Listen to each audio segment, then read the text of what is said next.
कि जिस समाज का राजा होता है वह समाज का चेहरा ताजा होता है। जिस समाज के हाथ में राजपाट का बागडोर होता है उसकी बहन बेटियां सुरक्षित होती हैं। कोई माई का लाल उसके बहन बेटी पर उंगली नहीं उठाता है, किसी की हिम्मत नहीं करती है कि उस पर कोई जुर्म जाति अत्याचार करे। सम्मानित साथियों, आए दिन सूबे बिहार में कोई ऐसा दिन नहीं है जो हमारी बहन बेटियों के साथ जुर्म जाति अत्याचार नहीं होता है। हमारे गरीब भाइयों के साथ, दलित भाइयों के साथ, मुसलमान भाइयों के साथ, पिछड़े भाइयों के साथ और सर समाज के गरीब भाइयों के साथ कोई ऐसा दिन नहीं है, चाहे गोपालगंज हो, सिवान हो, चाहे पश्चिमी चंपारण हो या पूर्वी चंपारण हो, शिवहर हो, सीतामढ़ी हो, मधेपुरा हो, दरभंगा हो, मधुबनी हो, सुपौल हो, सहरसा हो, पूर्णिया हो, आपको किशनगंज हो, चाहे उधर जमुई हो, चाहे उधर औरंगाबाद हो, चाहे अरवल हो, कैमूर हो, भभुआ हो, बक्सर हो, कोई ऐसा दिन नहीं है जो हमारे बहन बेटियों के साथ जुल्म जाति अत्याचार नहीं होता है। जब जब हमारे ऊपर जुल्म जाति अत्याचार होता है हमारे समाज के लोग इकट्ठा होते हैं, धरना प्रदर्शन करते हैं, नारा लगाते हैं, शासन प्रशासन के खिलाफ नारा लगाते हैं और जुल्म जाति करने वाले को गिरफ्तार करवाते हैं, जेल भेजते हैं।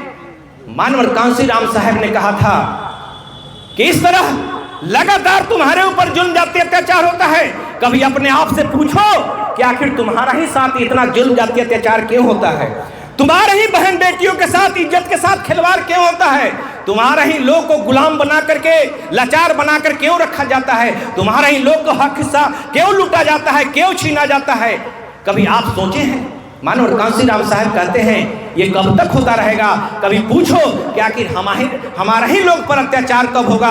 हम क्यों ऐसी व्यवस्था नहीं करें कि परमानेंट हमारे ऊपर जुल्म जाति अत्याचार बंद हो जाए? ऐसी व्यवस्था हमें कायम करना चाहिए। शादी ब्याह तक नहीं किया, एक रुपये अपने खाता में नहीं, एक धूड़ जमीन अपने नाम से नहीं, और उन्होंने यहाँ तक संकल्प लिया कि जब तक इस दबे कुचले समाज को, शोषित पीड़ित समाज को जब तक हुक्मरान नहीं बनाता हूँ, गांव के प्रधान से लेकर देश के प्रधानमंत्री तक नहीं बनाता हूँ, तब तक मैं घर वापस नहीं जाऊंगा। सम्मानित साथियों, ऐसे महापुरुष मानवर कांसीराम हुए, ऐसे महापुरुष मानवर कांसीराम साहब हुए। आज उन्होंने 22 साल तक पढ़े लिखे लोगों के बीच में संघर्ष किया। संघर्ष करने के बाद 6 दिसंबर 78 को उन्होंने बामसेफ नामक एक संस्था बनाई जिसमें पढ़े लिखे कर्मचारियों को उन्होंने जगाने का काम किया, क्योंकि समाज का आईना, समाज का प्रमुख लोग पढ़े लिखे लोग होते हैं।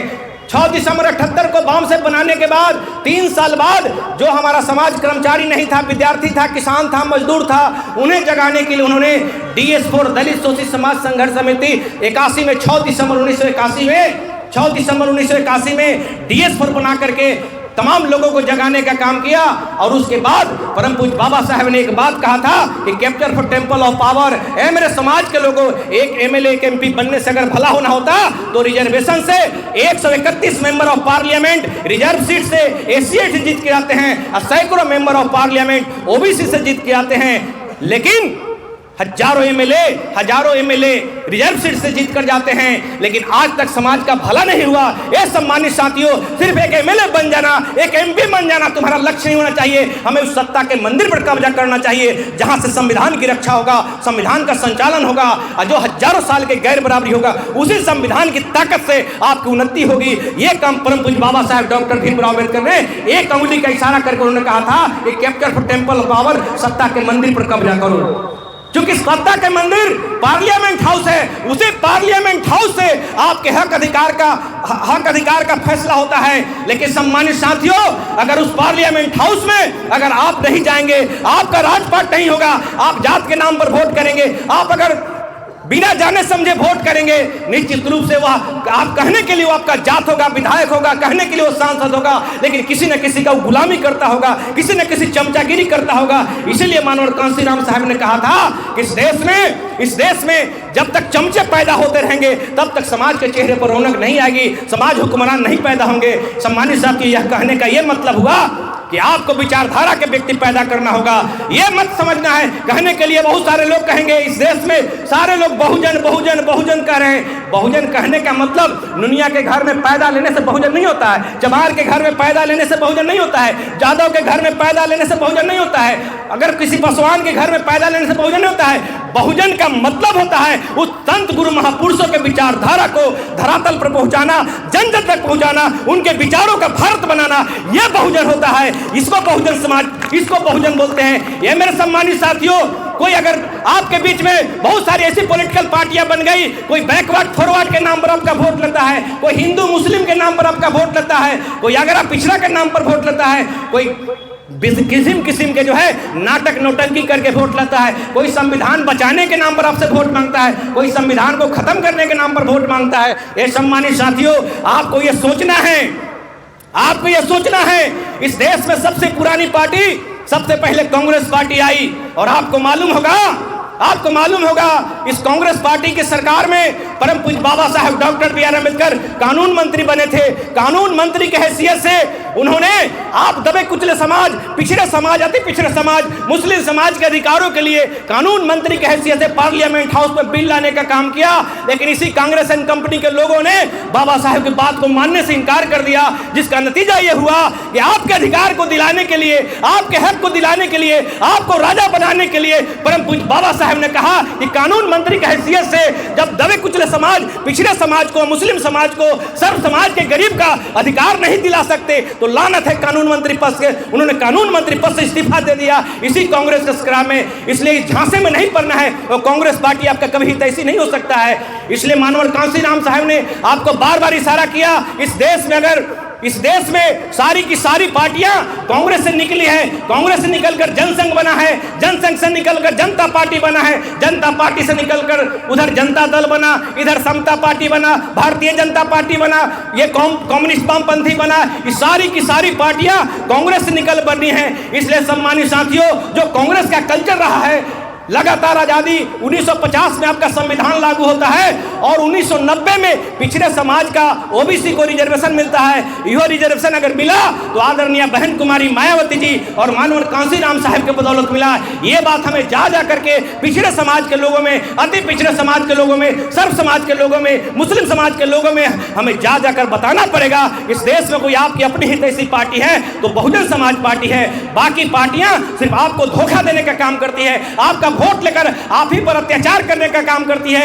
इसीलिए मानवर कांसीराम साहब ने कहा कि अगर कांग्रेस नागनाथ है तो बीजेपी सांपनाथ है, और बीजेपी सांपनाथ है तो कांग्रेस नागनाथ है। और बाकी कांग्रेस और बीजेपी का जो पिछलग्गू पार्टियां हैं, चाहे तेजस्वी यादव हो, चाहे लालू यादव हो, चाहे रामविलास पासवान के सुपुत्र हो, चाहे नीतीश चाचा हो, चाहे बाकी जितनी की जितनी पार्टियां हैं, चाहे जीतन राम मांझी हो, ये सारे की सारी पार्टियां कांग्रेस और बीजेपी का पिछलग्गू है। तो जब मानवर कांसीराम साहब ने कहा कि कांग्रेस नागनाथ है तो बीजेपी सांपनाथ है, और सांपनाथ और नागनाथ के पीछे जो लटकी हुई पार्टियां हैं ये हरे घास की हरे सांप है, आस्तीन की सांप है। आपके बीच में जय भीम करते हैं, पिछड़ों के नाम पर आपके से वोट मांगते हैं, और जब शासन सत्ता में आते हैं तो इसी दबे कुचले समाज के ऊपर जुल्म जाति अत्याचार करके आपके हकमारी करते हैं, आप पर अत्याचार करते हैं। मेरे सम्मानित साथियों, इसलिए हमें झांसा में नहीं पड़ना है। इस देश में कोई आपकी अपनी पार्टी है तो मात्र और मात्र बहुजन समाज पार्टी है, जो सर्व समाज के भले की बात करती है, सब समाज को हक अधिकार देने की बात करती है। इसलिए किसी भी झांसा में नहीं आना है,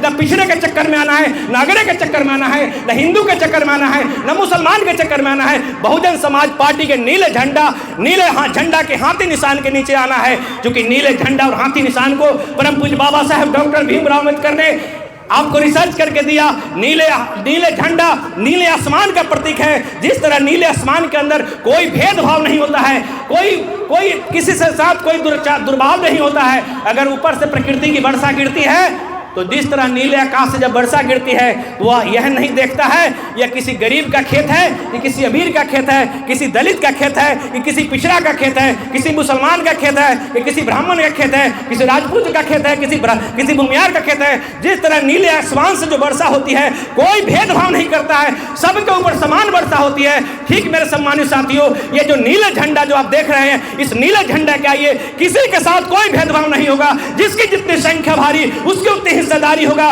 संगठन में भी होगा, राजपाट में भी होगा, हर हिस्सा में होगा, शासन प्रशासन में होगा। ये नीले झंडा, यह स्थिति, ये आपको इशारा करता है। और उस नीले झंडे में जो हाथी चुनाव चिन्ह है, ये हाथी चिन्ह, चुनाव चिन्ह आप दबे कुचले समाज, शोषित पीड़ित बहुजन समाज ताकत का प्रतीक है। विशाल हाथी जो है विशाल ताकत का प्रतीक है। जिस दिन हमारा भटके हुए समाज, जो टुकड़े टुकड़े में बटा हुआ समाज विशाल हाथी की तरह अगर एकजुट हो जाएंगे तो दुनिया में कोई माई का लाल नहीं है जो आपसे टक्कर लेगा और आपके ऊपर कोई जुल्म जाति करेगा। इसलिए मेरे सम्मानित साथियों, आज मानवर कांसीराम साहब जो नारा लगाते थे कि बीएसपी की क्या पहचान, नीला झंडा हाथी निशान। बहुत नीले झंडा वाले लोग आएंगे, बहुत लोग जय भीम करने वाले आएंगे, भीम चर्चा करने आएंगे, भीम संवाद करने आएंगे, कोई आपके रिश्तेदार बन के आएंगे, कोई फूफा बन के आएंगे, कोई साला बन के आएंगे, कोई बहनोई बन के आएंगे। झांसा में नहीं पड़ना है। अगर वह नीला झंडा जय भीम वाला अगर हाथी वाला लेके नहीं आता है तो कभी आपका साथी नहीं है, वह ठग है, धोखेबाज है, वह चीटिंगबाज है। इसलिए उसके झांसे में नहीं पड़ना है। नीले झंडा, नीले पट्टी पर हाथी होना जरूरी है। जिस पर हाथी होगा वही आपका साथी होगा।